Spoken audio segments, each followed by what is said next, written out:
I often listen to Frackulous at 1 a.m. when I can't sleep. Welcome to Frackulous, a technology podcast for humans. Episode 339. Online scams, M1 Mac updates, and adventures in fake AirPods. Jeff, you've had a jab.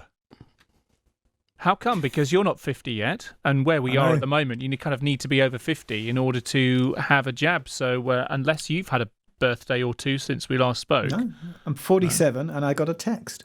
I don't know. Oh.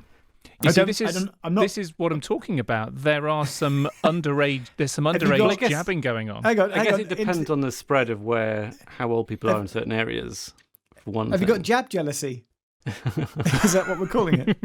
Jefflacy. Jab gel. jab gel. No, that sounds like a Star Wars character.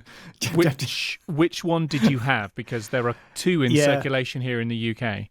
Well, where I went was the same location that my friend, who suffers from asthma quite badly, got his a month ago, and he's in his early 40s, and it's near a hospital. And because he's into the science of it, and apparently the Pfizer one requires sort of hospital-grade freezing. Yeah. Yes, it's very, very cold. Temperatures. Deep freeze. Whereas the AZ variant can be sort of stored and can be stored willy-nilly in any old fridge. So he got the Pfizer, and I went to the same place just a few weeks later, but I got the AstraZeneca.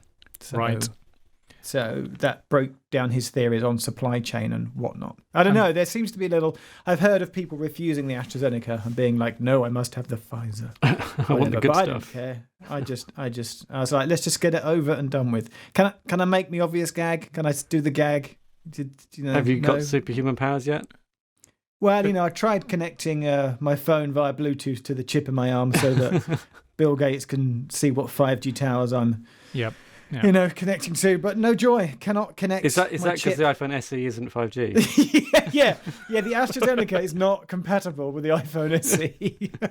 It's because I haven't upgraded my iOS. You've got to be on the latest version. When did you have the jab? So, you may not have seen my tale of woe on Twitter, David. So I had haven't. I'm sorry. It's all right. Internet. Jeff barely mentioned it. We're recording this on a Sunday, and you're lucky I'm here to tell the tale. I had it. It was touch and go for a bit, wasn't it? It was. I had it first. I was first. I mean, the recording, not. I was first in at 9 a.m. on the Friday morning. I thought, let's get it in early. So if there's any problems, I've got all day, right? And by lunchtime, I was fine. And I was like, right, I'm gonna do that. I'm gonna go out for my exercise. I'll go down the shop, And Vicky was like, no, you should stay in. I was like, no, I feel fine. So I went out for my walk. As I came back, I felt weirdly my lips started tingling. Right, that was the first sign. I was like, that's a bit weird. And then I came back. I was like, I'm a bit tired. I sat down, and then I just felt faint. Right. And then about 6 o'clock, this headache came on, and I sat on the couch at 6 o'clock. And I honestly didn't move from that couch until midday the next day. And all my joints ached, and I had a headache, and it clearly took hold. And I was like, ugh. Yeah. But then I got up on the Saturday feeling better. And Vicky's like, you should stay on the couch for a day and just rest. I was like, no, I'll be fine. And I went out again for a walk in the afternoon. And literally halfway in the walk, I was like, I feel really bad. Oh, no. And I called her, and she came and got me. Oh, no. And walked me home. And then I just collapsed into bed again. And then today, Sunday, I'm okay. Okay. So it did affect me for 24 hours. Yeah, both my parents had the AstraZeneca, and my mum felt pretty rotten with it. My dad didn't have anything. So I guess it's just... It's sort of luck of the draw. Lottery. Yeah. My wife had it because she's a frontline worker and had absolutely no effect on her whatsoever. My dad, the AZ or the Pfizer? I think it was the AstraZeneca. My dad, who was very, very poorly over Christmas in hospital and everything with COVID, came out at the end of January. He had his jab a couple of weeks ago now, and felt rotten the following day. Felt rotten for about 4 or 5 days. And then he's been fine ever since. And from what I hear, it's the second jab that very often I think it's all down to your own immune system's response to to the injection that you've had. And the more the stronger the response, the worse you feel. And if you've already had one dose of COVID, then, maybe your body's going, I know what to do with you. Hang on, so does that mean I can expect it to be even worse for the second one?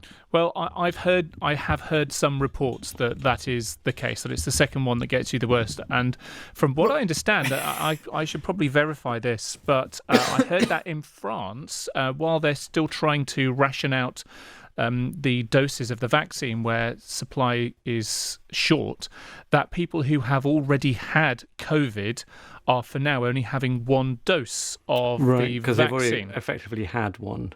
Yeah, and I don't know if that's more widespread or whether that guidance has changed. But, as far as my dad was concerned, he did have COVID once back at the beginning of December.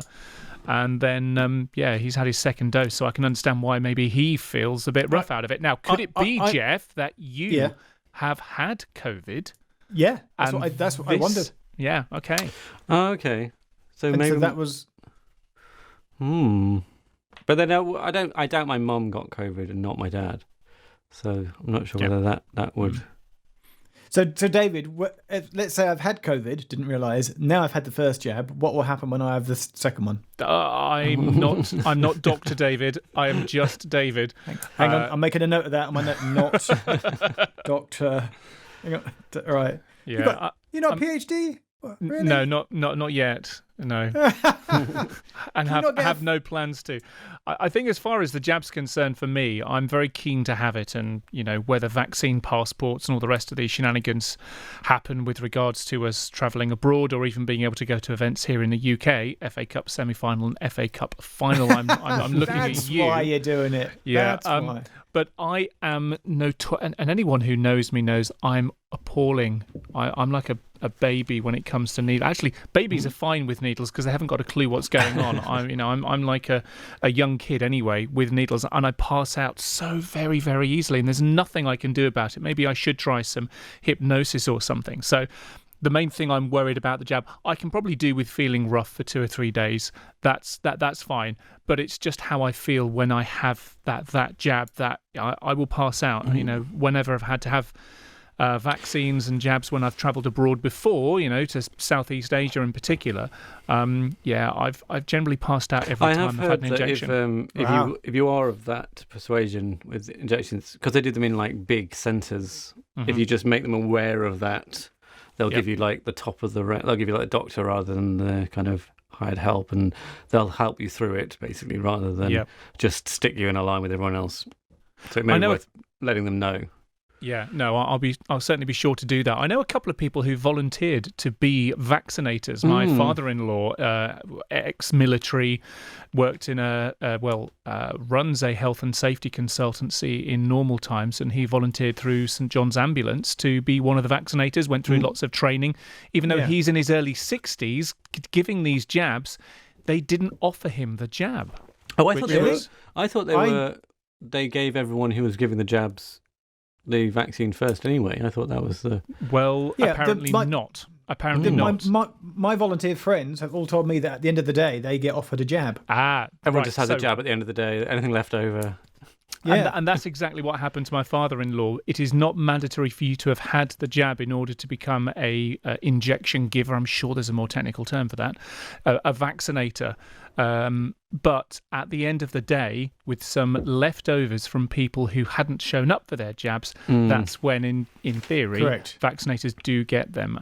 Because also there is kind of like an unofficial wait list, kind of, if you basically turn up at the vaccine centre at the end of the day and ask, apparently they will. If they've got vaccines that they've thought out, they will use those rather than let them go to waste. Yeah. But there's no kind of official system of just putting your name down and saying, I'll be on the wait list. And I know we have listeners from all over the world. Obviously, we're based in the UK, and UK's, I think, doing a pretty good job when it comes to this whole vaccination game. Yeah. At the moment. Only at the moment. Yeah, What one of could my change? friends described it.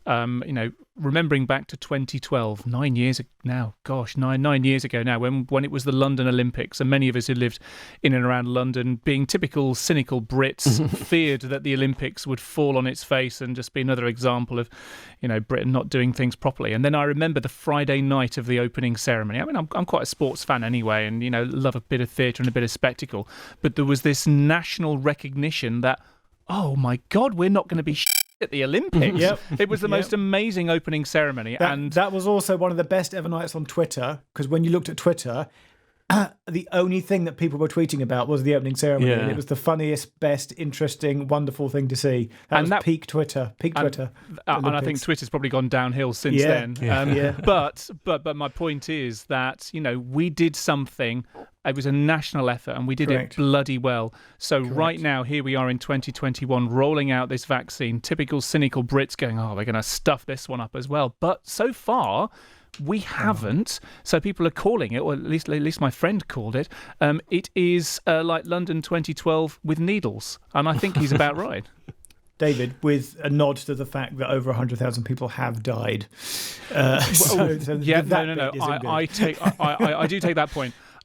As far as the vaccination effort is concerned, that could equally, and for maybe some of the reasons why I'll keep politics out of it, why we've not done very well in terms of, keeping those deaths and those, the other numbers down. The bit that we have done well is hopefully giving people a fighting chance of not catching it in the future. So, yes, we are a tech podcast, not a health politics podcast, right? Let me just check my notes. David, not a doctor. It says here. I got that. That's good. Anyway, I feel fine now. When are you having your vaccinations, boys? I've not been called up yet.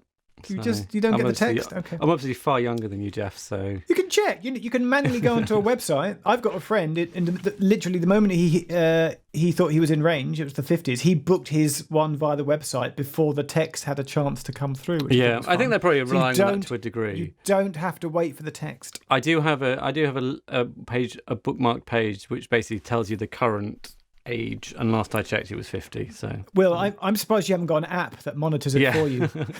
An app that you pay £6 a month I would for. tell you what I should do. So I got a coat over Christmas, and it was quite hard to get it in the size and style that I wanted on sale. And I used basically an old technique I used to use for iPhones, where I had a service that monitored changes to the page. So basically, whenever the page changed, it would alert me. So I'd get like a instant email within an hour saying, right, the coat you now want is on sale at the price you want and the right size. So maybe I should do that for the vaccine website and just keep it, have an alert on that, and then it will let me know whenever it changes. That takes me back to like 20 years ago when I had a basic HTML website, and people, there was a bit of software you could run that told you what had changed on your website. Yeah, it's pretty complicated now, but you can get services out there that will. Back in HTML days, that would have been much more of a I think it's called than now. Follow That Page is the one that I found to be the best at alerting you to changes to websites. Oh.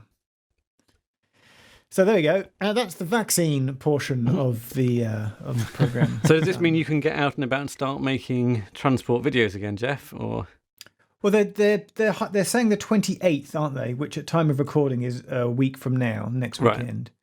I think for a bit I'm still going to just go. I'm going to go on my bike, go on foot. I can always drive. So yeah, I'm just. I've done one trip. I went on one approved press journey. That was you went down to Brighton, didn't you? And that was the weirdest thing. Did we not discuss this last podcast? No, I don't think. Like, I've stayed within just a few miles of home within London for so long now. There was a moment I was like, I'm in Brighton. I was like, I sort of stopped and looked around me like, oh gosh, other places exist. I'd forgotten. And it was great to be like 50 miles from home. Felt really extravagant. That's what was scary. So yes. So people keep saying, where are you going to go as soon as you can travel again? My answer is as far as I possibly can. Right. It's just on Edinburgh, basically. Yeah, probably. You get a sleeper to Edinburgh. No, I don't know. We'll see. I don't know. I'm saying that slightly tongue in cheek. We'll see. Going to see what happens on the 28th. Any big plans for a big trip coming up? Given that you've been locked down for a year or so. It's a year this week, isn't it? Yes, it is. Tomorrow night, as we record, was the night when we were told to stay home, save lives. Wow. So it is 52 weeks for the year. Don't know. Like I say, going to wait and see what they confirm next weekend on the 28th as to what. Because it's all based on this. Like they're saying, that's the bizarre thing, wasn't it? Oh, God, we're still talking about the pandemic. It'll be based on the data, they said, but then data, actually gave us dates. Yeah, and then they proceeded to give us dates. But they are still provisional dates. So if the levels continue to change in the way they expect. As many of us are, I'm waiting to see what is actually announced on or around those provisional dates. Yeah. And that's it. Yeah. What are you boys going to do next week? I mean, I've still been travelling around. I've been working. I was in Manchester, Leeds, and London this week, as well as here in Leicestershire. Have you had any critical feedback, David? You're a journalist by trade. You're allowed to travel to go to certain things and events. Has anybody ever kind of challenged you or given you a negative comment? Or no? I mean, I have a letter from Channel 4's daytime commissioner in my bag to carry around when I'm on the job that I go up to Leeds for. See, that's interesting. Yeah, so in case I get stopped by the police, here is my justification. Same when I'm on BBC duty as well. I have a letter that they give to me to tell me that I am allowed to travel and that it's an exempt. But are you driving or taking the train? Sorry. I haven't. I think I can. I drive. I've probably caught a train twice in the last, or done 3 trips in the last 12 months. But you honestly think that the police might pull you over, or there might be like a roadblock somewhere with a road search, and they demand to know why you're going? But have there been cases of that happening? I think it's just broadcasters and other people who I'm working for wanting to cover their own back and just make sure that, in case I do get stopped, then I will be let on to travel pretty quickly. Did you see what they do on Good Morning Britain, by the way? So I'm just thinking of journalists and news. This is the week that Piers Morgan famously walked out. But it didn't occur to me until because I don't watch Good Morning Britain, I'm like, but because of that, apparently it doubled their figures. Like the day after he walked out and quit, like double people tuned in the next morning. I tuned in 6:36 the following morning, including me. But what I didn't realise they do is that on the wide shot in the Good Morning studio, they're obviously all spaced all nicely apart. But then they've done a live split screen where they join the presenters. Yeah, they've got together. it a lot better. But you can see the blend. You can see that if somebody wobbles their elbow too much, it goes off screen as it crashes into the other. And I was like, of course that's what they do. That's really clever. But it's just kind of fun to see. So that desk that they have on Good Morning Britain's a brand new desk. It's a kind of piece of landmark set design. It's only been in for a few weeks. And that allows for some of that clever stuff with regards to camera angles and some of the split screen stuff. And I think they've done some clever stuff with the background so that it doesn't look too joiny. And you've actually got to kind of, look at the wide shot and work out how they've done it. I think it's really clever what they've done. Obviously tough times for GMB, but I'm sure they'll bounce back. But I haven't looked to see what BBC Breakfast do to see if they did the same way. Yeah, I don't really watch live telly at the moment anyway, so everything. Who does? Who watches live telly anymore? So I do. I'm on live telly. I guess a lot. you kind of have to, David. You can't really go, I don't watch live telly, but I'll happily being on live telly doesn't count as watching. You can't, unless you're not, it doesn't count. Also, you can't watch yourself on live telly, David. So. No, but I've got a fairly good idea what's going on around me. And I have to say, I mean, generally they are very good. So I've been working on a Channel 4 show, lunchtimes. I've been doing a show you did, a week, there was more some or less. Instagram hack, wasn't there? This episode of Frackulous is brought to you by ExpressVPN, the easiest way to protect your online privacy. So easy, even a human could do it. ExpressVPN secures and anonymously anonymizes your internet browsing by encrypting your data and hiding your public IP address. Turning on ExpressVPN protection only takes one single click, and there are easy-to-use apps that run seamlessly in the background whether you insist on using a tablet, phone or computer. ExpressVPN is rated the #1 VPN service by fellow humans at techradar.com. ExpressVPN has a special offer just for humans that listen to Frackulous with their ears. You can get 3 months free without paying any money if you sign up for a 1-year package for a year. To sign up for a 1-year package and get 3 months free for free and to show your support for the show, sign up at frackulous.com/expressvpn. Yes. What's the hack?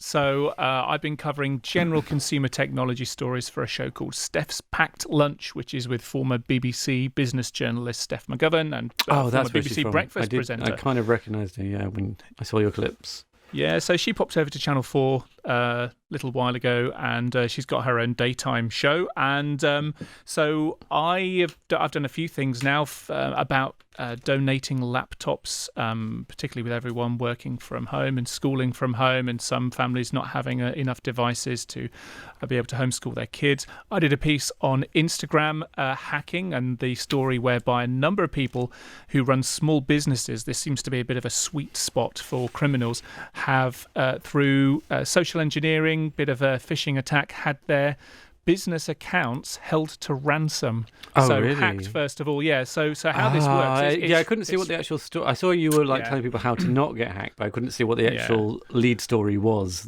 So we actually did an interview with a small business owner who received a direct message over Instagram, which looked all intents and purposes.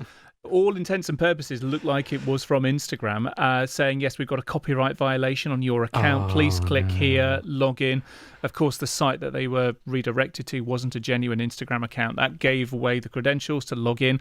And then, we've seen the direct message conversation that took place between the ransomer, the hijacker, and the victim. But then, here. Once they've taken over your account, how do they contact you? Because you no longer have access to your account. I think she got in through her personal account and then started direct messaging her own business account. So and part of that story is also how very, very difficult it is then to get in touch with an Instagram, a Facebook, a Twitter. Yeah. And I've dealt with a number of cases of this in the past. So anyway, I see what they're going for. So they're relying on the fact that basically if you're relying on your Instagram or your YouTube or your Twitter for your leads. Yes, and indeed. You'll never get any support from those companies because they don't have really support to cover that kind of thing. And the stakes are very high. Big companies, if you're running John Lewis's Instagram account, you're going to have a security team. You will have two-factor authentication, a good chunk of stuff enabled. But at small, medium businesses where it's people who are, just don't have that kind of support, are more likely to not necessarily have the cybersecurity training to click on that phishing link, therefore to give away their details. So there was that. And then anyway, live TV. So I've been doing stories like that, which is great. But we are. I'm at the other end of a 2-meter table, and I did a shoot with Steph last year. And on camera, they got a person. There was one of the lighting guys with a measuring tape in the shot. This wasn't live, but just so in case anyone did write into the show and say, "Oh yeah, you weren't 2 meters apart," they've got the shot to prove. Oh, yes, we were. And it's kind of like that in the studio. I mean, obviously, when you are being mic'd up, that there is, in the risk assessment, there's a thing saying, right, you are only allowed to be within 1 meter of someone for less than a minute or whatever it is, and you will need to be masked and so on. So, there need to be ways for these shows to carry on as safely as they possibly can be. And, certainly for my BBC shoots, I've been doing a lateral flow test the day before or the morning of before I'm allowed on set. How many tests have you been having a week? What, one every day or 2 a week? Or no, it's usually the day before, so I don't know how many tests I've had now. But David, did you see the Mark Rober video, the new video from Mark Rober this week about how they caught the scammers and what the latest online scam is? Oh, he did a new one with his glitter, didn't he? A new glitter bomb. No, tell me more. So you need to watch his video. It's 26 minutes and it's worth every moment watching. And they've got screen captures and they show you what the latest scammer does. And it's the same old trick in which a call centre will call you. And it always relies on calling someone vulnerable or susceptible to this kind of stuff. Yep. And they get you to install some kind of client software to fix your computer. They're attached to your PC. They get their banking details and they're like, yes, you must pay us some money. And then they go, well, hang on, we need to log you out for a second. And they pretend to log you out of your bank. They log you out. They then go in and they capture the HTML source code of your banking page, go in and edit it and make it look as if a deposit of like £20,000 has just happened, and they pretend that instead of you transferring them £200, you must have double typed an extra zero, and they transferred you £20,000, and people go, "Oh my god, I've given you like £19,800 too much," and then the guy goes, "Oh well, you'll have to send that to me as cash." To my courier or whatever, and then people genuinely bundle up, $20,000 or pounds in cash and start FedExing it to an address, and it's incredible. And you're right; it is the same. It is the same script, the same story. That's 20 years old. Where the Microsoft support scam. Then when TalkTalk got hacked, it was the TalkTalk scam. But it's more or less the same script using the same tools to have remote access to your PC. If somebody just said to me, "I'm going to install some remote access software in your computer," I would tell, "Well, get out the bleep." I would just tell them to f*** off. It's like, why would you do that? People do, and that's the thing. That's why they tend to target over 55s, target vulnerable people. My dad gets so many of these bloody calls every single day. I guess it's anyone with a landline. For a start, well, if you still have a landline as well, and then I don't have a landline. I haven't had for years, but they now call mobiles as well because they can do that cheaply enough and get enough of a return on investment to make it worthwhile. And that's what he says. They have robocalling and they have lists, and if you've fallen for a scam once, then you get marked up as susceptible. Hey, we'll call you again. Yeah, and they literally said they sort of reverse hacked their databases, and they said they make hundreds of thousands of calls, and if just 10 of them out of 100,000 respond, it's worth their while. But I thought it was genius how they hacked the code to make it look as if you've inadvertently transferred more money than you meant to, and then that person thinks, what? That's a bit shocking. Yeah, there is something about some sort of overpayment scam where someone sends you a check. They'll send you a check and they'll say, "Oh, sorry, I overpaid you. Send me the rest by Bitcoin." Yeah. Sorry, that's what and then it is. obviously the check they can cancel, whereas the Bitcoin they can't. So. Sorry, that's what it is. Yeah, no, the scammer makes it look like they've paid the person £20,000 or dollars, and then they go, "Oh my goodness, let me send you that money back to you." Yeah. And then the scammer goes, "Yes, but you have to send it as cash because if you wire it, my boss will see it, and I'll get in trouble and lose my job." Yeah. And so the person looking on screen, seeing all that money in their bank account, goes, "Oh, sure, of course, I'll do the right, honest thing and send you back that money which you inadvertently transferred." Yeah, it's shocking. Have a look on YouTube and on various social media for a user called Jim Browning. Now Jim Browning, it's him. Yeah, it's him, David. Oh, okay. It's Mark Rober with Jim Browning. And they've made a video together. It's superb. Really interesting. So I've spoken in the past. You know Jim Browning? That's the Irish dude, right? Is he Irish? He's lovely. Yeah, he is. So way back, I did this story for Watchdog. I mean, this is probably about 5 or 6 years ago, and there were a couple of people who I spoke to in researching that story. Jim Browning, just when he was starting off his YouTube channel, to be fair, was one of them, and another one was an Australian cybersecurity researcher called Troy Hunt, both of whom had done various degrees of scammer baiting in the past. So we did the Microsoft support scam. I got a load of telephone numbers. I had a Mac. I'm sure I've bored you both with this before. Had a Windows instance on had a Windows instance on a virtual machine, and but also to try and find out where they were, I ran a utility called Wireshark to try and capture where the packets that were coming into my machine and where the stuff that they were taking from a machine and sending it back to, where they were coming from. And hopefully with an IP address, we might be able to see, even get some vague idea of which part of the world they were coming in from. But he does this incredible thing where somehow he hacks their CCTV or their webcam, and there's shots in his videos with him looking at the offices where they operate from. It's amazing. And he also did one for BBC Panorama, I think probably last year or so, where, he did hack their CCTV systems, which at the end of the day, CCTV is not clever or posh these days. It's footage that's ending up on a hard drive on a NAS somewhere, so probably not that difficult to hack in once you've got access to their system. So could Jim Browning use his powers for evil and not, instead of for good for fighting crime, he could turn rogue and I believe in Jim. I believe in Jim. He seems to me, and from the minimal dealings that I've had with him, a thoroughly decent sort who spends a lot of his time trying to do the right thing. So more power to people like him. Absolutely concur. Gosh, go watch the Mark Rober video. Now, David, it's on my list. now. It's on my list. You've got to watch it, Will. It'll be in the show notes, won't it? But what he did with the glitter bomb is that when people send a package, they then intercepted FedEx couriers. And they said, glitter bomb again? Yeah, and they said, look, in there, someone scammed $20,000, and the FedEx is like, what? And they replaced it with the glitter bomb, so that the money mule, instead of opening a package of $20,000, opens a package and gets sprayed in glitter. It's great. And then the police stop them, and there's a brilliant moment where they go, "Ma'am, why are you covered in glitter?" And she's like, "Well, I don't know." Because she's got. Why would you be sprayed in glitter? I think you should probably explain to anyone that's not seen the video that the whole glitter bomb thing was that there's the thing in America where they leave packages. Actually, they do it more in the UK now. Porch pirates.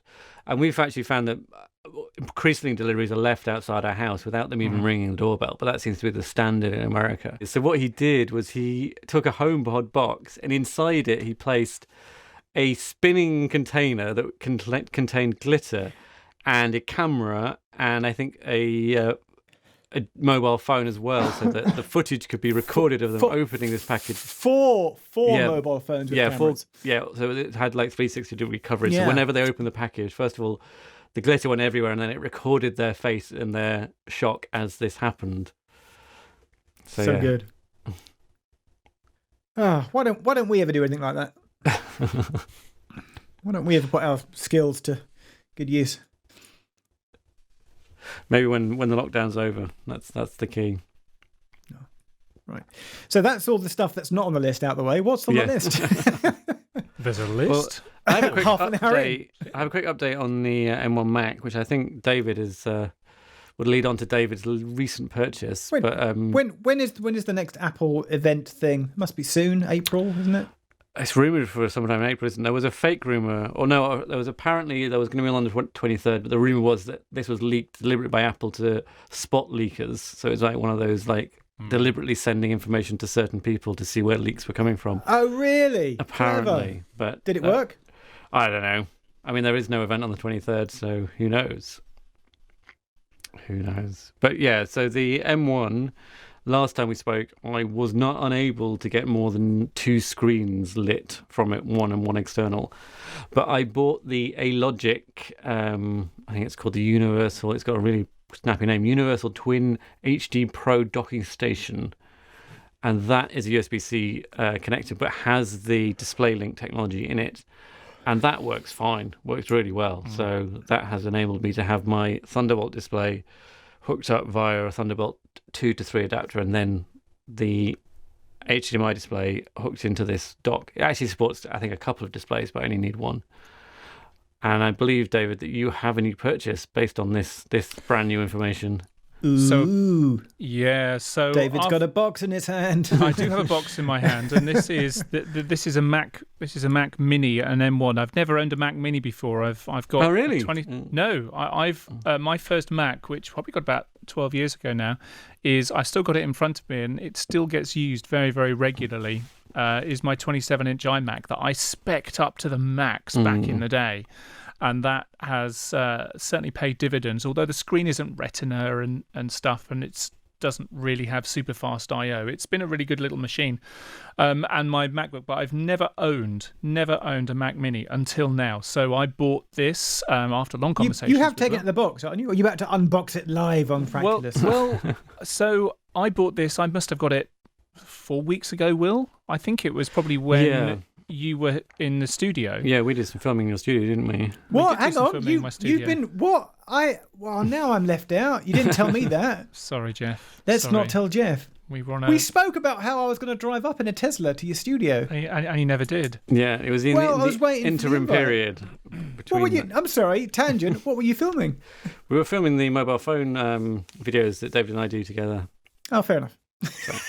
Moving on. I think we normally film outdoors, but I think we were in the stage when that cold snap, I think it was going to be like -8 for most of the day.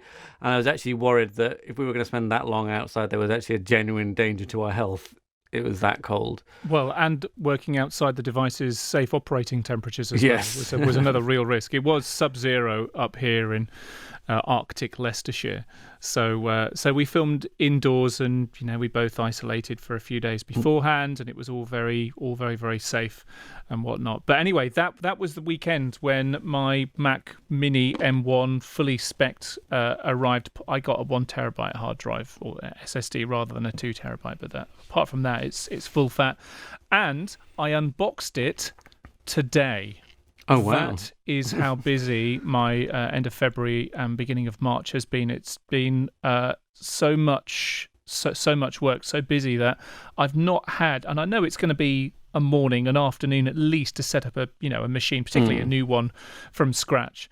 And I haven't had that, so I had to take some time away from the family this afternoon. Admittedly, there was a bit of football on that I could watch here as well, doing two things at once. So I've plugged it in. Now, this does lead me to the next thing, because the monitor that with a Mac Mini, you just get the box and you get a power supply and bring your own monitor, keyboard, mouse, and whatever it is. So I have brought my own. I bought the trackpad, and I got the nice space grey keyboard as well, which is all well and good. But as far as a monitor is concerned, I don't really have a good one. The best monitor I've got is that monitor from my 27-inch iMac from 10, 11 years ago, and I can use that as an you can't do this with newer iMacs, but with Macs of this certain vintage, then you can use it as an external target display mode. Exactly, but this Mac's noisy. It doesn't half guzzle a good chunk of power, and in order to do any recording, then I have to turn it off, and it keeps on waking up, and I should probably rebuild it at some point. The fans are quite noisy and wary as well. So what I'm after now is a decent, let's say 27-inch monitor that's going to do the job for me, and I haven't had to buy a monitor in years. So So Apple's got something for it. It's called the Pro Display XDR. I don't know whether you've heard of that one. Yeah, I don't have $5,000 or $3,000 or whatever. You get extra grand for the stand as well. Don't forget. And also, if you want the nice etched matte screen that you can't really clean with anything other than a special cloth, which if you lose probably costs a good chunk of money as well. So as much as I might lust over that monitor were I to see it in the flesh, and I haven't been to an Apple store in a very long time to see it, I'm kind of looking at the next level down. I know there's the LG ultrafine ones and so on, and I know as soon as I buy a monitor, Apple's going to come out with one of its own, a revamped cinema display. So yeah, I do need to buy something sooner rather than later, and I want it to have HDMI inputs or DisplayPort inputs, as well as a USB-C input as well, just so it can be flexible for different uses around here. So that's my next odyssey. And it's like I say, it's been a very long time. I'm not even really sure what I'm looking for. Whether I want one of these super wide curved displays. Yeah, I think support for those super wide displays isn't brilliant on the Mac, from what I understand. I think it's not great. The only thing that I have tried to do, and I didn't have time to do it before we recorded this, was I've been working on a fairly beefy project in Premiere Pro with lots of different sequences in there, lots of different transitions, and I just wanted to compare my MacBook Pro, which is last year with the latest generation of Intel processors, with a Mac M1 chip, just to see the difference. And I've got the Premiere Pro Beta, which does natively support the M1 chip. So once Dropbox has finished doing its thing, I'll be able to compare the export times on those. And I know you did some numbers last time around. Jeff and I, we were going to have an encode off, weren't we, on our machines, but I failed to organise that. And that's become more relevant now. Oh. Because David's not the only one who opened up a new box this week today. Shall I get mine? Hang on. What have you got, Jeff? It's right here. Well, Will should know, because we chatted about it. Is it a Mac? No, hang on. Obviously, this doesn't help to the listeners of Frackulous who can't see our Zoom chat call that we have. But I purchased myself this. Oh, he's got the a new... 90D. Oh, you went for the 90D in the end, and that's for shall I say the Canon 90D? It's a camera. It's not a computer. Just for the listeners' the big benefit. thing was, when you're a vlogger like I am, you tend to drop cameras, throw them around, they fall over, and they break. I've had to repair the mic port a couple of times, and especially if Casey Neistat is your inspiration. Exactly. And so it was new camera time, but it was, do I go mirrorless? And then I noticed that I don't want to name them, but a certain website somewhere was doing an interest-free deal on the 90D. So I was all set to maybe go for the Canon. Is it the R or the RF range? There's the Canon R. There's both. Yeah.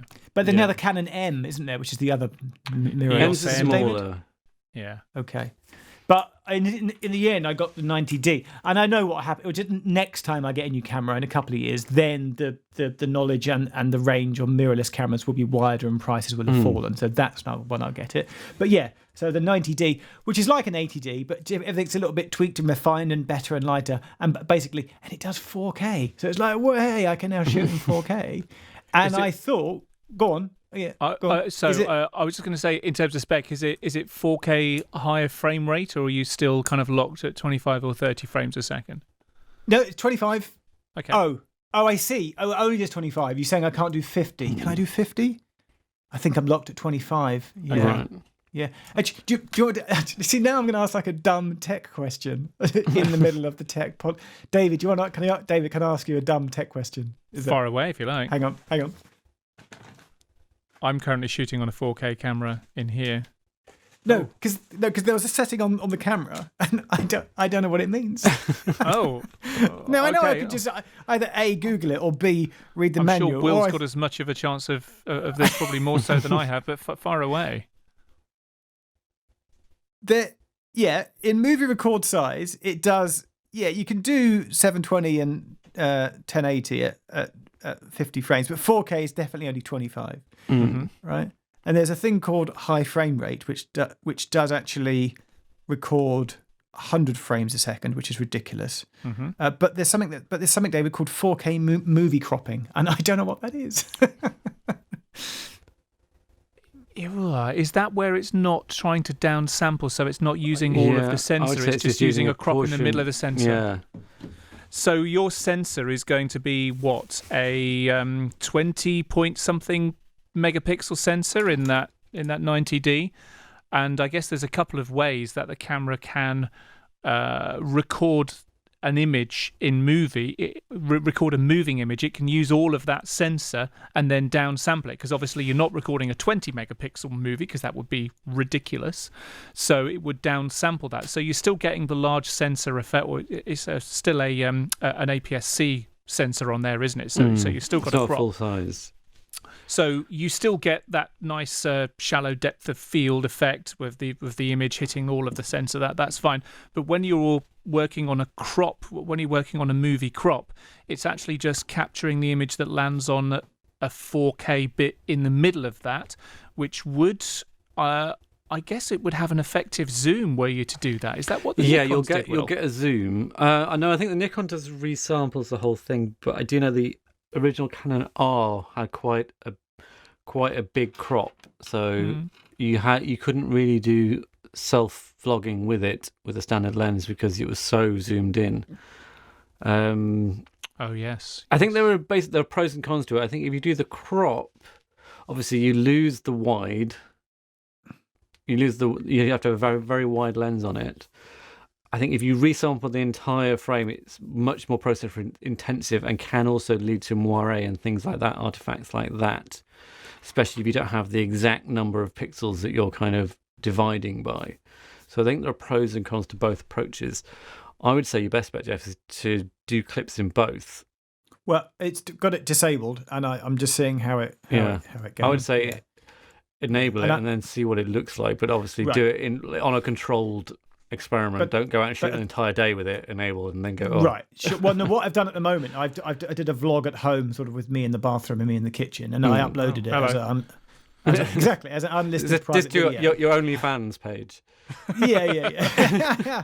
But I've watched it back. But the only 4K monitor I have is my TV. So I've then put up the YouTube app and watched it back, and it does look brilliant. It's like wow, that's pretty crisp. So it's really good. So I'm itching for the 28th of March to come when they go, we're letting you out again, then I can go and shoot some 4K videos. So, but to bring this back to the point from 5 minutes ago, Will, do we now have an encode off in 1080 or 4K? Because in my experience, my PC I was expecting it to be like, I'm thinking, well, if that's 4 times as big, then does that mean I'm about to go 4 times as slow to encode? And it's like, no, it just chewed through it. It didn't have any issue. That's good.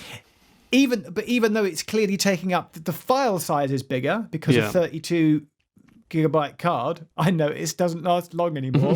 And now I'm going to go and buy some 64s or 128s. I'm like, oh, right. So I can't get as much footage as I did before then.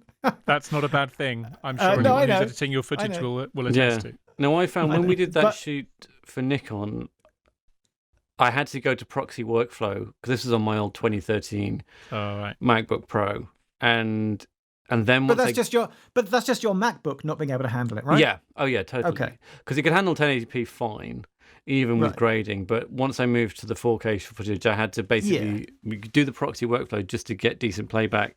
And then once I graded the shots, the export times were just horrendous. They were right. So here's a question.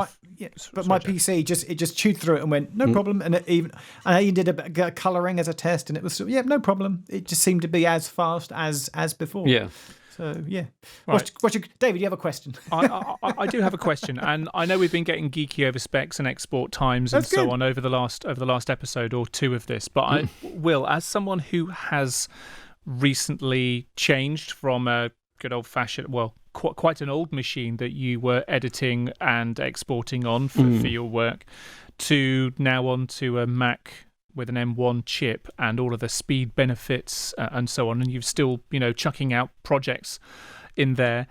In terms of real world difference, has it sped up your workflow? And I'm not talking about, I've been able to churn a film out, export it in 1 minute rather than in 2 minutes. Woohoo! That's 100% faster or whatever. Has it actually made a perceivable, useful difference to how you work? Are you able to claw back more time? Are you able to be, more productive as a result of getting a brand new, faster machine? I think that it's one of those. With a job that's kind of quite repetitive, one of the things I have to do is do lots of different edits of the same content. And so even just being able to... But what I'd previously do, for example, if I was doing them, was I would batch everything up, do the edits basically one by one, batch everything up into media encoder, and then go away and leave it encoding. Yep. So even if it took 1 hour, 2 hours, didn't matter. Whereas actually I find now, because the exports are so much quicker, I'll just do an edit and export it, do an edit and export it. So in some ways I know that when I'm done, I'm done. I don't have to go back and kind of close down my Mac, check everything, and I can kind of check the files as I go. So in that way, it gives me more flexibility, but I had found coping mechanisms as they were. And it was only if I had lots of jobs on that kind of batch workflow would be kind of...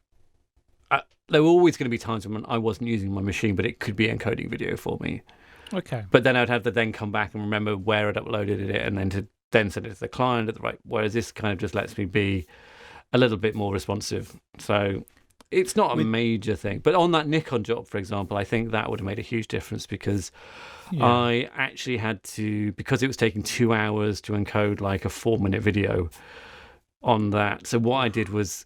because I knew there were going to be changes to music and titling, so I actually did an export of the graded edits without any titles or music on it, and I then brought that back in once the grading was done, so I could then make kind of any cuts they wanted and add the titles and all of that stuff and do a few revisions of that much more quickly. So whereas if I'd been having to do 2-hour exports on each change, that we wouldn't have hit the deadline on that project. So again, there are ways around it. You just have to, but it involves a lot more mental load. Whereas I guess having a fast machine is you don't have to think about these things. So Jeff, me, I was going to say you recently went to a beefier Windows machine, didn't you? So how's that changed your work?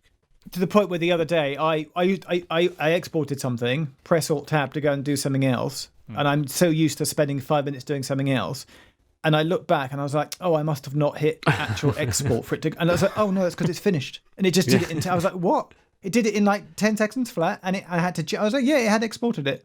Yeah, but also it's my own fastidiousness. I'll say, as I go along working, I like to render things, being able to see playback in real time and stuff. And so, and it's nice for it to just rip through and go, yep, I just got that. And so, what it does is it makes you feel like you're not like, oh, I have to wait a second, and now we carry on. Oh, I have to wait a second. It keeps my momentum going for like doing things. It feels as if my machine is keeping up with the pace that I want to work, and that makes me want to carry on working. Whereas before, I was sort of inclined to take breaks and get distracted.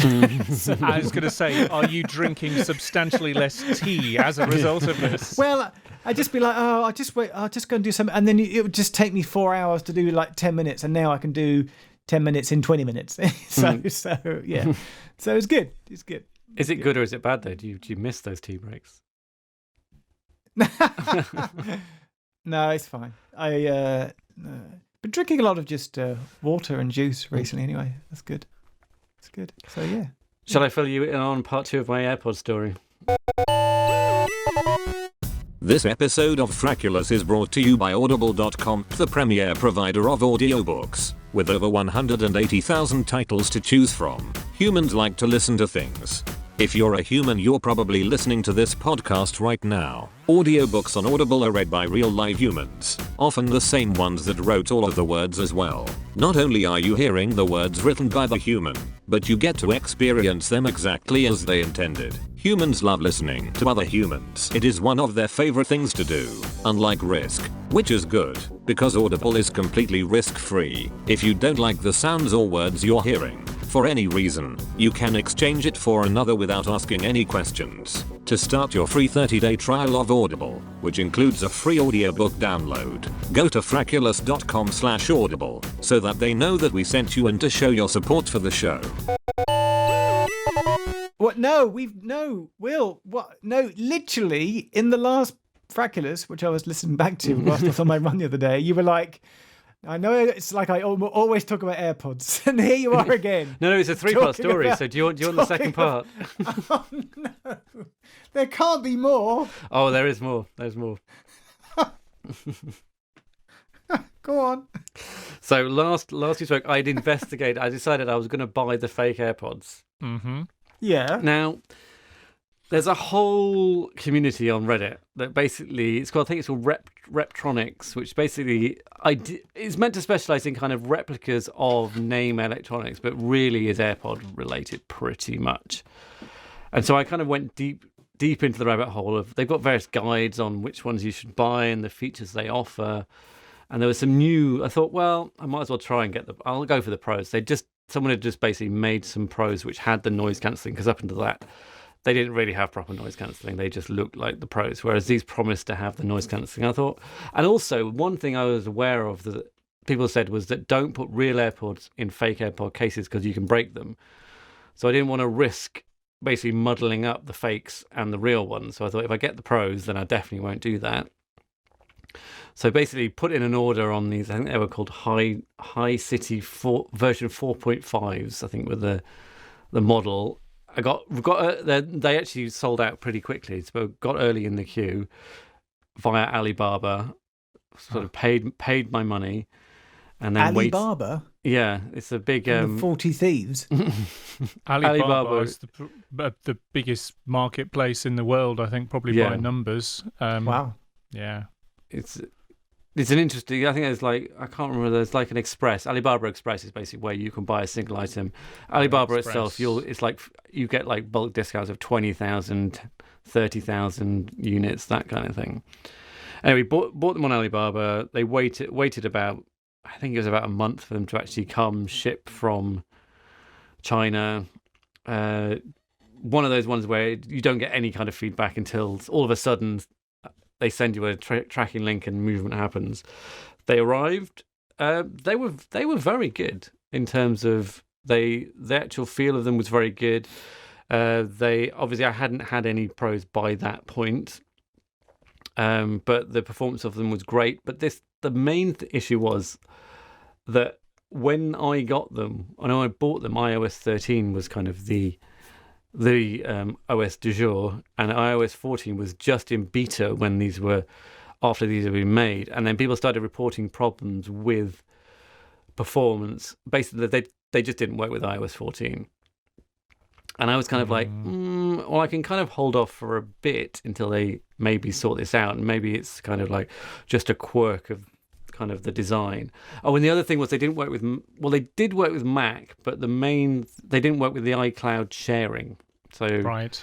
So you couldn't switching between devices. You couldn't do the switching, which if you've only got one device to use them, they probably work fine. But it was even to the point where you actually had to disconnect them from your iPhone and then pair them as like regular Bluetooth headphones with your Mac. So, and I do like to switch between my Mac and my iPhone quite a lot. But yeah, I was kind of like, I'll just use my ones without a mic, my old ones with my Mac, and use these new ones with my phone, and it was fine. It was a workable solution for what I think I paid £50 for them, so it wasn't a huge outlay. It was still quite expensive, obviously, compared to like any regular Bluetooth headset, but for what it offered for the money, it seemed okay. But I then decided that, and the noise cancelling worked as well. Noise cancelling did actually function, so.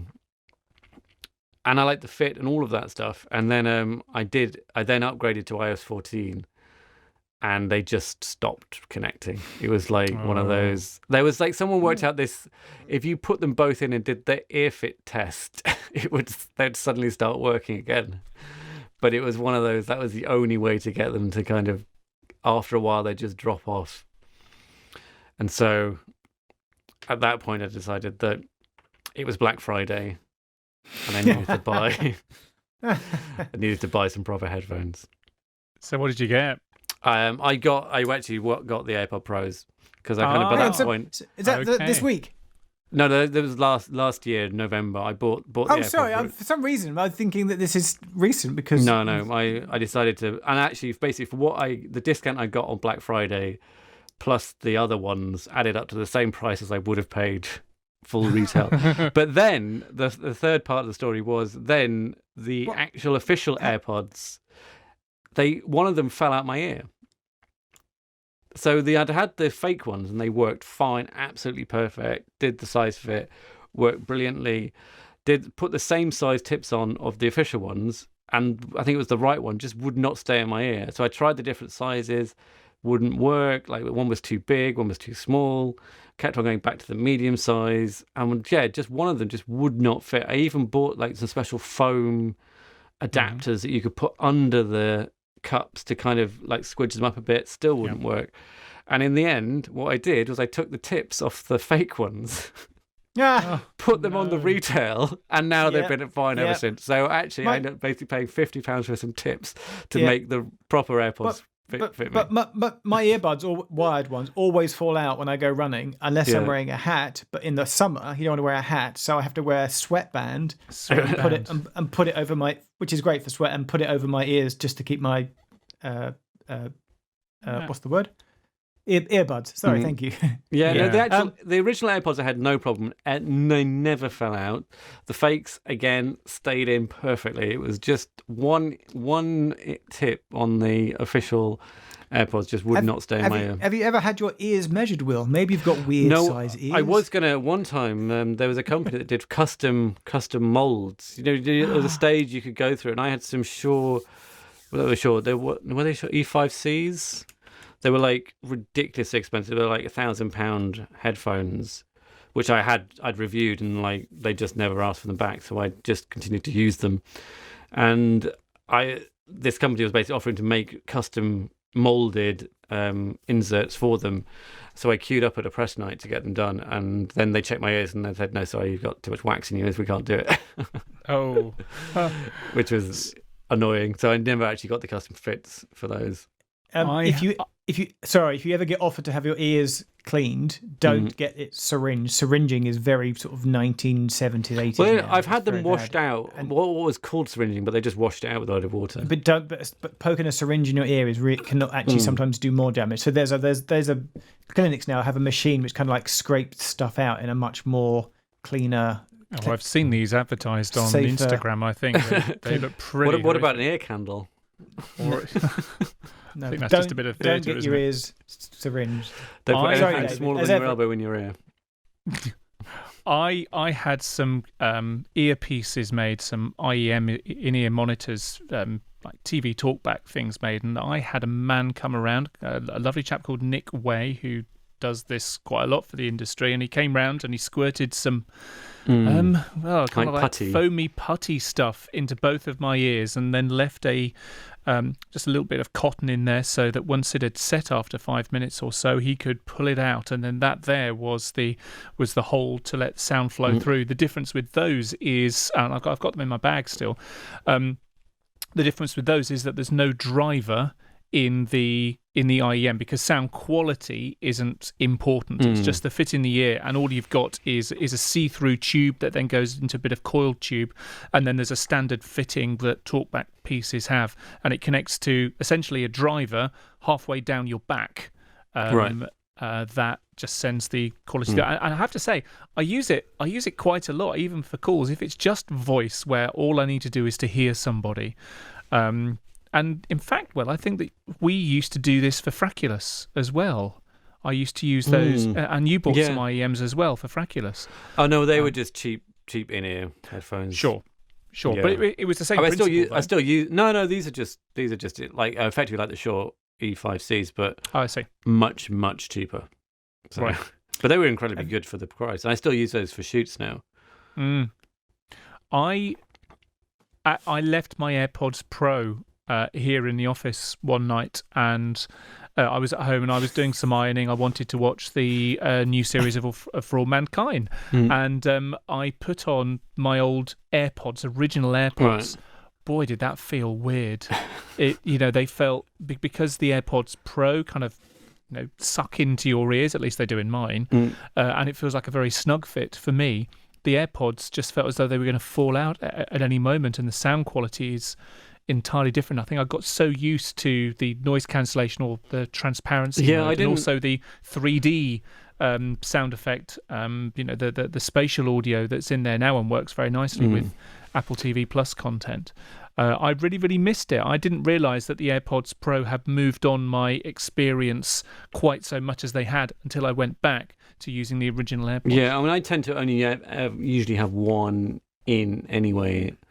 So I but the transparency mode's great. I do like that. I think that's a great thing. But then having the option to, when I'm doing the hoovering, for example, just putting the other one in and still being able to hear a podcast is. Really? You listen to podcasts whilst doing housework? Yep, that's my standard kind of. I would only ever do it whilst running or driving or walking, exercise. No, only for exercise. No, when you're driving, you have to have the radio on or listen to music. Podcasts is exclusively for sort of like gym, walk, run. No, mine's for like any household tasks. When anyone else isn't there around me at any point wanting to talk to me. What about nighttime? What if you want to like? I used to have a friend that I sort of insulted a friend once when I suggested that I listened to this thing that he did as a way of sending me to sleep. And when I said it, I meant it as a compliment. There is a whole genre of podcast designed to send you to sleep. But he obviously took it as not a compliment, that I found it boring enough. But I was like, no, you're the comforting thing I choose to help me feel relaxed, to send me to sleep. He didn't see it that way. Yeah, you're not really paying attention to the content in that respect. It's just really the. I often listen to Frackulous at 1 a.m. when I can't sleep. And that's a glowing endorsement right there. No, I put on. I was out running the other day, and I was like, I'm going to put Frackulous on. As I ran up, the hill, I was like, what do I put on? So yeah, Will and David's cheery voice. Great. So what, David? If you can't sleep at night, what's your choice of oral pleasure? Steady. You're pulling faces. Sorry, you just took me by surprise there. Aural, Aural.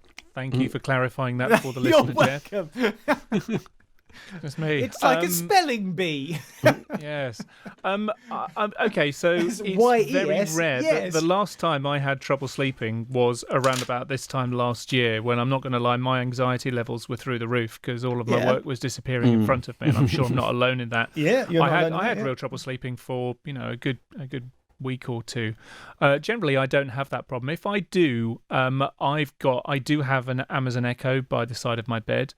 And I will ask it to play some classical music, and that's relaxing music. Acceptable in a kind of for everyone else that may be in the room at the time. Well, my wife actually doesn't seem to mind. No, actually, and every now and then we do. I mean, every now and then, once a month, once every couple of months, we will listen to some music when it's time to go to bed. It's I'm not gonna lie, it's relatively rare that we go to bed at the same time. My wife will go up and read or whatever first of all, and I'll come up later on, generally speaking.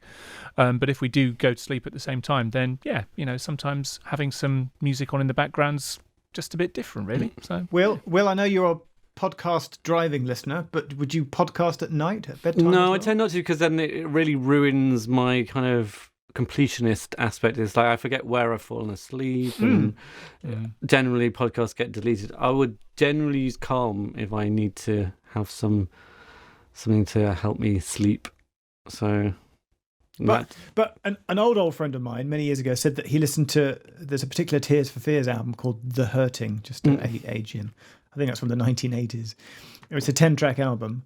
And he said he'd never heard past track 6 in his life because he put the CD on at night and then always just night fall asleep. So he literally never heard track 7 to 10. Because I do remember when I was younger, I used to listen to a tape of those things called Linkits, which were like almost like a Lego clone. And one of them came with a cassette of Ricky and the Roebugs, I think it was called.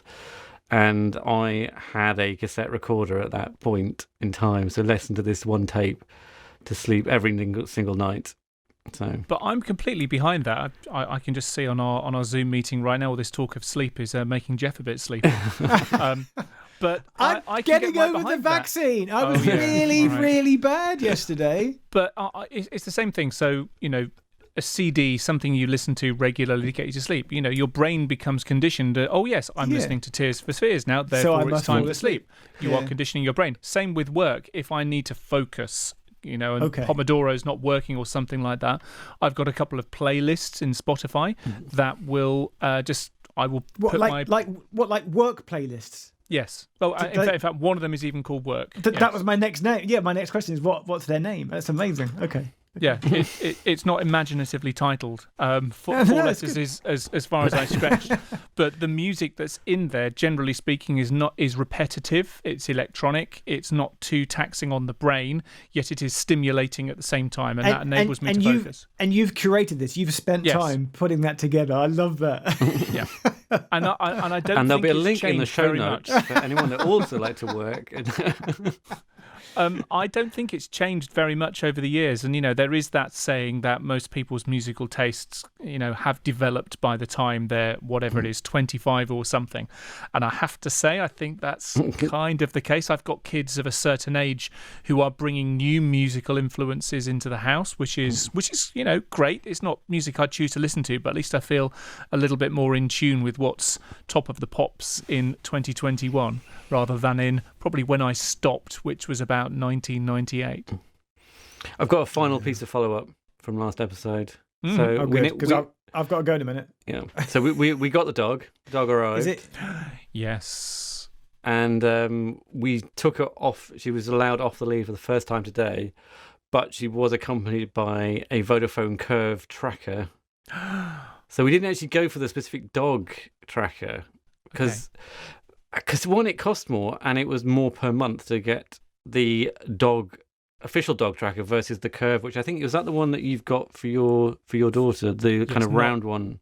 Indeed, yes. David, you put a dog tracker on your daughter, complete with a collar and everything. It just kind of dangles there.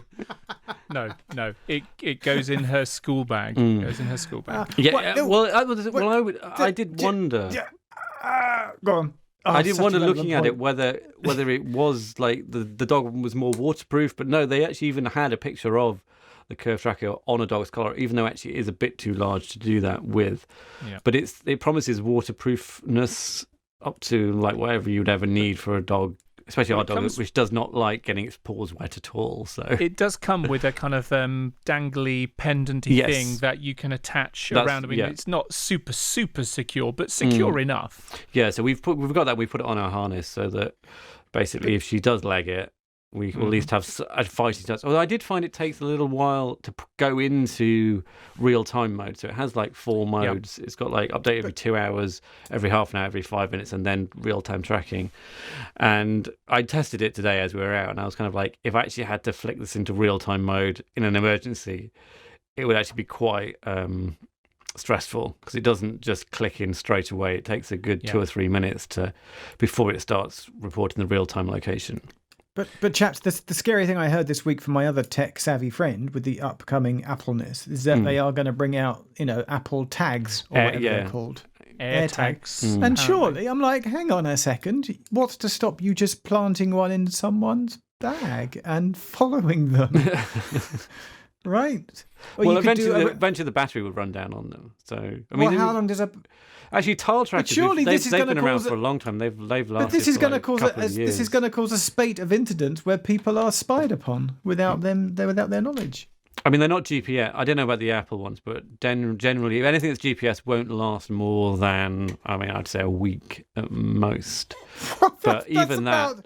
But that's about 6.5 days too long. So the Vodafone one basically says you've got a week if it's on 2-hour updates, and you've got I think if you've got it on, every 5 minutes, it's only going to last a couple of days. And that's brand new kind of like, because GPS has always been a big battery draw. But I guess, nothing can stop someone putting a tracker in you, but it's going to run out eventually. But what my friend told me is that he said that what he'd heard would also happen is that Apple devices would also, after a short while, go, hey, did you know I've detected an Apple ID tag in this vicinity, which isn't yours? So it will alert you, which is fine, unless you haven't got an Apple device, and then you're fucked. Well, even more reason to get an Apple. But have either of you heard about this? I haven't heard about that. That's quite clever. Yeah. I'm interested to see the use cases and the storytelling around that, because this can all get quite complicated, and Apple likes to make anything that it releases very, very simple, very, very straightforward. It likes to really trim everything away from day one, and then maybe build some complexity on it. So it's an interesting one. And these AirTags have been rumoured for a very long time now, and we don't even know if they're going to be called AirTags or not, to be fair, but that's the thing that everyone's been jumping on. And I know there are people that get hold of the latest Apple iOS beta code and start disassembling that and looking for clues in the code, and there have been more clues recently, I think I've seen. So there wasn't an announcement in March, at least not at the time of recording, but it would feel as though this could be a time of year when these would be released, just as people are starting to go out and about again. Okay, not everyone in Europe's in that position, but hey, there's a bug in 14.4.1 that I discovered this week. Have you discovered the 14.4.1 bug? I don't think I'm on 14.4.1. I think I am. What's that, Jeff? Has your phone automatically dimmed itself for no reason whatsoever?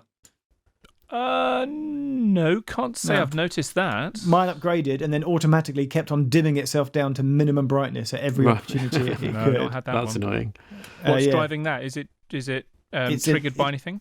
It's in accessibility. There's a display setting that says auto brightness, and if it's on, check it out. You have to turn it off and then restart your phone for it to be enabled, for it to override that bug, and then you can turn it back on if you want. But I've just left mine off. There you go. Teeny bug update there for you, which I'm sure they'll squash. But I'm more concerned about AirTags, to be honest. So But we've had tile trackers for a long time that we've used on keys. And now you're just Now going to scare me. What? So you can already get these things. But they're not Yes. GPS. So basically, a tile tracker basically relies on you being able to locate like your keys or, well, most of your keys. That's what we've used them for. Oh, good. Well, no, Well, in but fact- you can slip them into your purse, you can slip them into your Yeah. bag, you can slip them into anything. And they're not super cheap either. But the idea is that they don't use GPS. They rely upon your phone connecting yeah. over Bluetooth, Right. Yeah, it's Bluetooth low LE. energy. Maybe that'll be a thing that they'll price them. They'll price them to a point where you won't want to consider just burning £100 on something, so that you can. It's Apple, so you can guarantee there's going to be a price on them. Yeah, And I so you think- won't. You know what I mean? So they won't want to make them disposable. If they were tenner, people Yeah. be like, sure, I'll have two. But if they make them like £200, then you're going to think twice before buying one, and you'll only use it for something that you really, really want. But I can't help but think that there'll be some criminal use behind them, surely. But then you can already do that with the Vodafone Curve tracker. I mean, you've got a good week of tracking someone before, and that's only 20 quid. Well, but the thing is, this is Apple, and they'll market the heck out of it, and everybody will know about it. Okay. Sorry, hang on. How much did you say the Vodafone Curve tracker was? It's 20 quid. Oh, I thought you said 200 quid there No. for a second, and I thought, bloody hell, you You've been had. get Vodafone on a good I mean, day. plus the £2 a month. Yeah. For 2 years, but I don't think the Vodafone tracker's great, but by coincidence, I was chatting with one of the team that helped to develop that and a handful of other Internet of Things services for Vodafone. I was chatting with her only a few weeks ago. It sounds like a very interesting time to be part of that project that she was in. I don't think it's great yet, but it's good enough just about at a price point which is very good. That's what I figured was for like me it's to 20, make it 20 quid, £2 a month. It's worth it if it means that we can at least find the dog if she runs off. Yeah. You know, it's kind of insurance effectively. End of Frackulous. If your puny human minds can handle more, then follow on Twitter. @Frackulous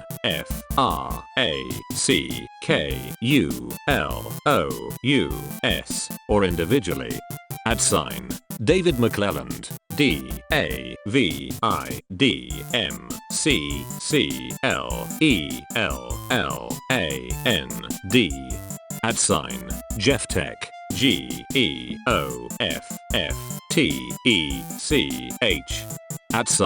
@Will Head. WILLHEAD.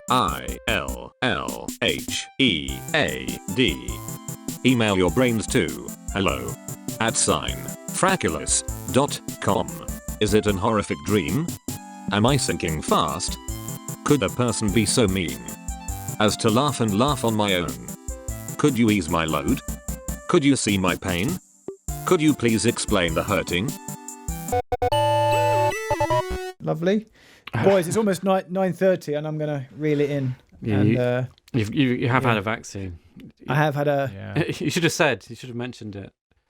This has been fun. Good to see you, Jeff. I'm not going yet. I can stay for 5 minutes. Oh, all right. I always have to wind down. I always... every week this happens. I'll go, right, okay then. And you go, well, go bye then. If I come around your house, like, I better go in a minute. Oh, well, bye then. No, you sort of have a 10-minute grace period of like sort of slowly moving towards the door whilst putting a coat on, then opening the door, then standing in the doorway. Oh, then no, the sort of worst walking ones the with the path, conversation with the door open. What? Extended. Are you not a fan of extended leaving? Is that like... Are you just like, bye? I just expected you to be right. I'm going now. I've made up my mind. Yeah. It's not as though leaving's very difficult when we're remote. This is the part of the podcast that I will now fall asleep to. Jeff, you are falling into a deep sleep. I'm looking for a new electric car. Oh, really? Yeah, Tesla? Well, no. So I'm not going with a Tesla. So I've been driving. It seems bizarre. And in terms of Frackulous years, it seems like only about 3 episodes ago that I'd only just got this bloody electric Well, car. that was and about 3 struggling years. to get it on my drive. I mean, that's Well, 3 years. It was getting on doesn't 3 seem years like ago it. because It is that's it. how long my lease is. So it's incredible to think how far electric vehicle technology has gone forward. How much have you used the range extender? Because that was one of your big kind of like, and that was one of your non-negotiable things. Yeah, so the range extender on my EV, which is BMW i3, it's the only vehicle that really has one, and BMW stopped making it shortly after I bought the car. So you can't get these now. The range extender charges up the battery, so you are electric drive all the way, but there's a combustion engine in the back. It's a scooter engine, 2-cylinder scooter engine. You can get an extra 60 or 70 miles out of it. I actually had to use it this week. Right. I was coming back from London. I was on a shoot. It was just edgy on range, and at this time of year, the range isn't so good. That's the thing with electric vehicles, because it's cold. And on the way back, our shoot didn't finish till gone 8 o'clock. I wasn't able to charge up my car at the studio. So it's like, I don't want to have to hang around for 45 minutes to charge my battery right up to the top. So I'm going to put some petrol in the range extender, which I did. So I just ran that for 20 miles, just enough so that my range was enough to get me home, where I was able to charge up fully from home. So I have used it. It's nice to have, basically. It's a nice to have, but obviously that's not really something that I can have in my next electric vehicle. But what's happened in the space of 3 years is that the battery range has effectively doubled. So from the car that I've got at the moment, where there's a comfortable range of 110, 120 in the winter, up to 150 if I don't drive like a loon in the summer. Nowadays, with the cars that are on stream that you can buy, that you're looking closer to 250 to 300 miles. Okay. So in a short space of time, it's got a lot easier to own an electric vehicle. Although the government subsidy here in the UK, if you bought a vehicle under £50,000, you would get up to £3,000 back. Government's gone and reeled back in that Tesla grant only this week, so it's £2,500, and it's a good chunk less. But I've been looking for a car, just trying to work out what I want. All these new electric vehicles that have been coming through, and there's only one that I've really seen that I liked. I don't want a Tesla. It seems just a bit too obvious for me.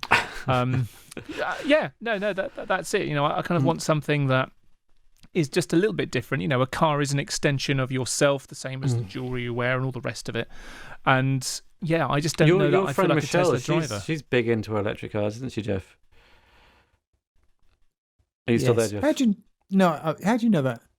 Because I spoke to her about electric cars. When you did your Bloomsbury gig, remember when you could do gigs on stages? No, that was in a former life.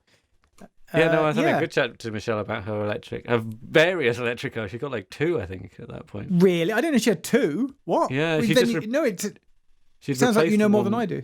Yeah. You should talk to Michelle, David. I will do. David, I'll drive up in a Tesla to your studio with my friend Michelle, and we'll have an electric car day or something. Car off. Well, so I don't have charging here at the studio. You'd have to come to my house, where I do now have an electric wall charger, as you know. So, yes. But didn't we work it out? I could probably get from London to Leicester and back on one charge, right? In a Tesla, if you're fully charged when you leave, you should just be able to do that, providing you don't drive like a knob. Well, that's up for debate. No, I don't. Yeah. No, I don't. Well, motorway driving doesn't suit electric vehicles all that well, particularly those. Well, not even if you go. In classic the 56 vehicles, miles an hour. The 56 is the optimum. What's the optimum speed in an electric vehicle to get maximum return? It's more to do with how frequently you're braking. So certainly the lower down the range, and whether it's 56 miles an hour or something because braking regenerates energy. It's the regenerative braking effect. So going on back roads, the longest range I ever did in my car, I was driving to a friend's birthday party. He had hired out an island for his 40th birthday party in the Thames estuary. OC Island in Essex. An amazing place. And I decided, you know what? I don't need to get there until 1 o'clock, 2 o'clock in the afternoon, because you have to catch a boat to get out to the island if you go outside. And if you miss the boat, you ain't going on that party. No, apart from a couple of hours a day, when there's a causeway, when the tide is out, you can drive over the causeway to the island. So I had to time it so that I could make my way over there. Anyway, so I decided to drive the back way. And normally a trip down to London, that's my battery kind of done. No, I got about 156 miles out of my i3, which was quite impressive. I'm just looking up OC Island now. You could hire out the entire island. Yeah, it's Probably an incredible for nothing place. these days. It very often gets used for celeb birthday parties and weddings and all that sort of stuff. And there's lots of accommodation on there, different houses, lots of event spaces on there as well. It's an incredible place, and yeah, very, very lucky to be invited there for Gav's party. There is a causeway, right? I'm going to totally. The causeway looks quite menacing, though. If you time that wrong, you're yeah, it's a very long causeway as well. That's not a short one. I would say it's almost a mile. Okay. Confession time. There we go. And we'll end with this. I did stop my car in the middle of the causeway and get out and start taking photos of it, because it was, I think it was on the morning when I left. It was this beautiful morning. The tide was just coming out, and it was, this is like golden hour. I got out of my car in the middle of the Thames estuary and started taking pictures of it on the causeway. I will share a couple of pictures, but one of them I posted to Instagram, and the official BMW Park Lane account, because I tagged it, BMW i3, whatever else, got in touch saying, actually, could we use this image? And I'm like, yes. Yes, did a good job there. Okay, it was worth risking life and limb. I do now need to see the image. Yeah. Oh, if only I'd been there with my drone, David. We could have got a drone shot of it. That would have been pretty good. That would have been the ultimate winner. Okay, right. I'm going to go now. Cool. Good to chat. Good to chat, team. It's been great, Jeff. If you're listening back to this on one of your runs, run harder. There you go. Will, if you're listening to this in bed, fall asleep. David, you don't have that problem. Go to sleep. Don't do some work. Work. Do. Thank you for listening to Frackulous. Episode number 335. What are we up to? 339. 339 now. Yeah. In the made up numbering scheme. Should totally use that bit. I'm going to stop recording. Cool. Yeah, probably a good idea that you do.